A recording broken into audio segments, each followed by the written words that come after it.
Hey guys, so currently I'm working on Gaming Session Episode 6, and as some of you may know, those videos take me a long ass fucking time to make, usually between 30 and 40 hours.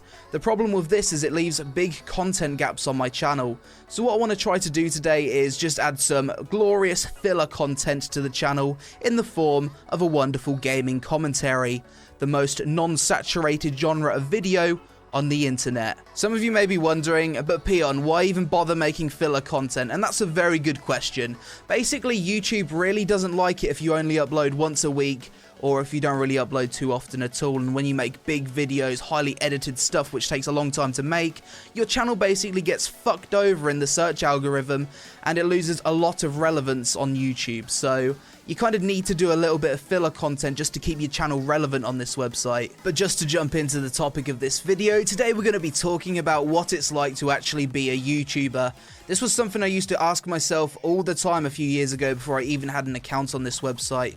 You won't believe how many people ask me the same question in my Twitch streams, as well as the hundreds upon hundreds of people that email me asking for YouTube advice. How do I become a YouTuber? Well, maybe just listening to this video will give you some kind of insight, and maybe after listening to it, maybe you won't even want to become a YouTuber. Starting out on YouTube is a fucking nightmare, especially with how oversaturated it started to become. It seems like every man and their dog has a YouTube account, which makes it really hard to actually get views on your first few videos, regardless of how good those videos are. I remember being really disheartened as a new YouTuber by the lack of views my first few videos got. Like, I put a good amount of time into making them, and I expected them to at least get about 1,000 views each, because I've seen worse videos with a lot more. However, they got about 50 views each, and about 40 of those views were me. I'd go back every day and check if there was a comment. Of course, there wasn't any comments, and it was really disheartening. And that's the point where most YouTubers give up. They don't see immediate results. They release about 10 videos and they think, fuck it, it's not really going anywhere, and then they just quit. But that's the mistake that everyone seems to make. The channels that actually seem to get places are the ones that keep going, the ones that just grind it out despite getting shit views on every video until they reach their first 1,000 subs, which is such a big milestone once you've just started out on YouTube. At 1,000 subs, you at least have a few regular viewers, a few comments here and there, and you're getting some form of viewer interaction, which kind of propels you to just keep going. You also have the thought in the back of your mind that if you've managed to get to 1,000 subs, there's no real reason why you can't get to 10,000 subs. You're 10% of the way there already. You'll also start to notice that it's a lot easier for your videos to get views now. This is because you're starting to build up something called channel authority, which is only really built up by getting more subscribers, more likes, and more interaction on your video. This is why lots of YouTubers ask you to like and comment on their videos, because it helps gain channel authority, which basically shows your channel's relevance in the YouTube search algorithm, which basically helps you rank your videos higher. For example, PewDiePie makes a video called "I Had Sex with a Washing Machine." A brand new YouTuber makes the exact same video. PewDiePie's video is obviously going to rank a lot higher. The brand new YouTuber's video is probably just going to get buried because they just have no channel relevance. That's just how YouTube's algorithm works. So due to the whole channel authority thing, what a lot of YouTubers have experienced, including myself, is that once you've got to your first 1,000 subs, it's really not that long until you get to 2,000, then 3,000, 4,000, and so on. It's basically like a big snowball effect. The more subs you have, the easier it is to gain subs. Eventually, if you keep making videos, you keep grinding it out, you're going to get to the point where you're starting to consider going full-time on YouTube. Now, there's many different points in which you can go full-time. Some people go full-time at 15k subs. Some people don't go full-time on YouTube until a few 100,000 subs. It really differs, and it completely depends on the amount of views you're getting per month. A common misconception that viewers have is that being subscribed to a channel actually gives them money, which really isn't the case. The only thing that a YouTuber gets paid for is views on a video. It really doesn't matter how many subscribers you have. If you have 1 million subscribers but you only get 1,000 views on your videos in a month, then you're only going to get money for that 1,000 views. And 1,000 views on YouTube really doesn't equate to a whole lot of money, maybe $1, $1.50 or $2 if you're lucky, with videos over 10 minutes long, of course making almost double the ad revenue of a 3-minute video, for example. Hence why most of my videos are over 10 minutes long. Sellout. No, but seriously, most people on YouTube are aware of this, and a lot of people try and make videos over 10 minutes long. I don't really see the problem in doing so unless it's going to fuck with the quality of your video. Some people legit just put pictures at the end of their video just to take it from 6 minutes to over 10 minutes, for example. That's a little bit scummy. But if you can make a quality 10-minute video, don't really see the problem in it. Personally, I actually prefer to watch longer videos on YouTube. This whole system just kind of sucks for the people that like to make really intense, highly edited 3-minute videos, for example, as they're never going to make anywhere near as much ad revenue as someone that makes a lot of 10-minute videos. But once you've decided that you're going full-time on YouTube, it's a really scary process. In hindsight, I went full-time on YouTube fucking stupidly early. It was such a risk. At the time, I was a chef, and I went full-time on YouTube at about 15,000 subscribers, which is so early. I went full-time as soon as I could cover the very bare minimum in living expenses, and my family thought I was completely idiotic for doing it at the time. No one really approved. I just kind of did it because I hated my job, and I really wanted to make it work. I thought, okay, if I go full-time on YouTube, then I have no choice but to make it work. Thankfully, it did work, but it was a massive risk to take regardless. But once you've taken that first step in becoming a full-time YouTuber, you've just quit your job, it's such an awesome feeling. You just feel so free. You basically work for yourself now. You choose when you want to work, and you have no one to answer to. It's just the best feeling. But after you've gotten over the initial hype of being a full-time YouTuber, in sets the stress and worry as to whether or not you've gone full-time on your channel too early. Are you going to be able to eat this month? How long are you going to be able to be a YouTuber for? The whole going full-time thing is a really stressful few months, which only really eases up after you've built your channel up a little bit and just starting to live a little bit more comfortably with some more sustainable earnings. But even after a few years of doing YouTube full-time, I don't really think the worry of your channel dying really goes away. It's something that I always worry about. I even have nightmares about it sometimes. When you finally got your dream job, it's a really scary thought thinking that maybe you're not going to be able to do it for forevermore. Maybe you'll have to go back to that shitty 9-to-5 job, which you absolutely hated again. And that's something I think every single YouTuber thinks about. Unless, of course, you've already made millions of dollars from YouTube, at which point it doesn't really matter because you could just retire. Something I haven't really mentioned yet is the growing amount of pressure you start to feel as your channel gets larger and larger and you get more viewers. Sometimes you'll have periods on YouTube where, for whatever reason, you just can't release a video on time. Maybe you're sick, maybe you've got computer issues, who the fuck knows, but it happens, and it's really stressful. In the back of your mind, you kind of think to yourself, I've got thousands upon thousands of people waiting for me to release a video. I can't at the moment. Hopefully people don't unsubscribe, hopefully people aren't angry. I don't really want to let all these people down. And it's quite a weight on your shoulders when you have issues like this. Another thing you're also going to have to deal with on quite a regular basis as a full-time YouTuber is some extremely cancerous comments. There's some comments on my videos which have just made me facepalm because they defy logic, reasoning, and I just think to myself, how can people be so fucking stupid? I can also 100% guarantee that there's going to be some complete cancer in the comment section of this video. The title of this video is, what is it like to be a YouTuber? Of course it's going to be complete AIDS. There's going to be jealous people, people that have taken something that I've said out of context and got offended by it. 5% of you that are watching this video right now have probably just been offended because I used the word cancer to describe something negative. I bet there's already people typing out their comment right now. How dare you use the word cancer to describe something negative on YouTube?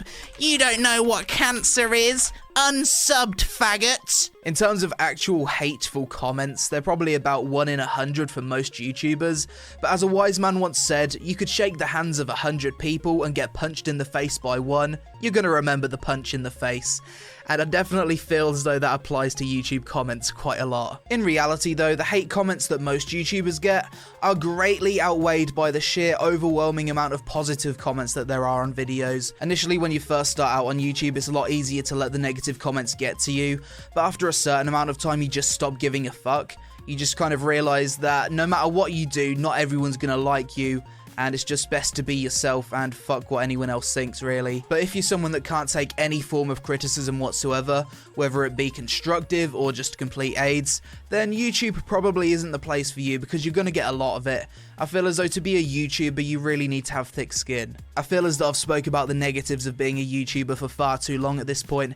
If all you have to worry about is a few crappy comments here and there, a bit of pressure and worries about job security, if that's all you have to worry about with your job, then really you've got it quite good. Especially if you get paid to do something that you really enjoy, which most of us do. There's some people out there that work up to 60 hours per week doing heavy lifting and stuff and only just manage to scrape by. So by comparison, YouTube is easy as fuck, really. One of my previous jobs before I became a YouTuber was working in a warehouse, and one week I remember doing 7 10-hour shifts because I got myself into a bit of debt. By the end of that week I was absolutely fucked. However, 70 hours per week was relatively normal for a few of the guys that worked there, especially the agency workers. They would just get as much work as possible. They would work all day, every day if they could. I think one of the most amazing and surreal moments you'll ever have as a YouTuber is getting recognized in public for the first time. It's such a weird experience to be out and about doing your daily stuff, then to get a tap on the shoulder and ask for either an autograph or a picture. I still remember the first time this happened to me. I was at Stansted Airport and I got a tap on the shoulder from a younger fan, and he asked for a selfie with me, and I didn't really know how to react, but it was kind of cool. A few months after that, I decided to set up an actual fan meet at a gaming convention in Germany. Didn't really think anyone was going to turn up because, you know, Germany, I'm clearly an English YouTuber. Didn't think I was going to have many German viewers actually willing to come and show up and say hello. But I was wrong, and it was really cool. It was so surreal. Didn't really know how to act. I was kind of awkward at first until I eventually got used to it. And then a week later I did the same thing in Amsterdam and like 30 people turned up.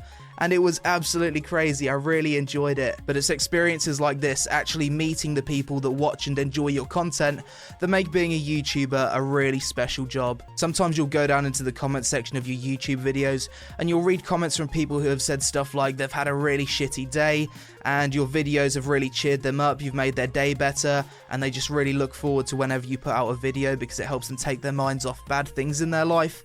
It's things like this that are really rewarding as a YouTuber. The feeling of just knowing that you've made someone's day a little bit better or you've given them entertainment, if only for a few minutes. It's just a really nice feeling. In comparison to quite a lot of channels on this website though, I'm not even that much of a big YouTuber. I'm not even in the top 10,000 most subscribed according to Social Blade. But I'd imagine that as your channel grows, everything that I've just mentioned just gets magnified to a ridiculous extent. Some of the big YouTubers can't even leave their house without getting recognized, and some of them have even had issues of fans turning up at their house in the early hours of the morning and kind of harassing them. I'd imagine that's a little bit annoying, however. Something that's a bit overwhelming as a YouTuber is the sheer amount of messages you get on all forms of social media. It very quickly gets to the point where you have no hope of ever replying to all of them because there's just so many. Oh my god, and the worst people for spamming you are YouTube networks. These guys are fucking relentless. They're gonna send you email upon email every fucking day trying to sink their hooks into you for a nice piece of that YouTube revenue, despite you clearly already being with a network. But I don't want to talk too much about YouTube networks because I want this to be a relatively salt-free video, and just thinking about them is making me rather salty as it is. But just to wrap this video up and answer the question, what's it like to be a YouTuber in a few words? It's a pretty damn amazing and surreal job. Getting the opportunity to meet viewers is amazing. Making videos that you're really proud of, you always get that feeling of excitement to release the video and see what people think of it. Even today, for the first hour that a video's been released, I read every single comment because it's just a really cool feeling to get that feedback from my viewers. Obviously, when you get to a certain point with YouTube and you're getting millions of views per month, the money is insane. You get a real feeling of freedom knowing that you can decide when you want to work, you decide what content you want to make. You are your own boss. You can basically rock up to your desk and make a video in your pajamas if you want to. It's up to you. Sometimes you need to deal with a few assholes and the pressure can get to you at times. I know every YouTuber has that worry in the back of their mind that their channel will die one day. But when you measure up the positives against the negatives of being a YouTuber, it's surely got to be one of the best jobs out there, and anyone lucky enough to do it for a full-time job is extremely fortunate. To those of you that have made it this far into the video and are possibly thinking about trying to be a YouTuber one day, I've got a little bit of advice I can give you. Due to how oversaturated YouTube is nowadays, you need to make some really high quality content if you're going to get noticed. For new channels, I think you need to adopt the mindset of quality over quantity. If you really want to get views on your videos, you need to learn how to tag, write good descriptions, and also title your videos in a way that will make people want to watch them. Also, it helps a lot if you can make really good thumbnails. And finally, the last bit of advice I have is super cliche, but it's definitely true for YouTube. Just don't give up. It's extremely hard starting out and growing a channel as a new YouTuber, but the ones that actually make it are the ones that don't give up. So that's it for this video, guys. I really hope you enjoyed it and maybe got some value from it. Every YouTube channel needs some form of filler content, so this was my attempt at just that. If you did enjoy this video, obviously you know that giving it a like or commenting on it really helps out my channel, so I do appreciate it. And if you wouldn't mind more gaming commentary similar to this one, then let me know. Thanks for watching, you take it easy, and I'll see you again really soon. I don't understand how people can be so bad at Heroes of the Storm. You would think when the objectives coming online, people would make their way down to the objectives, but no. We've got a Valor that's AFK, brilliant, that's just what we need. Oh my god, I hate MOBAs.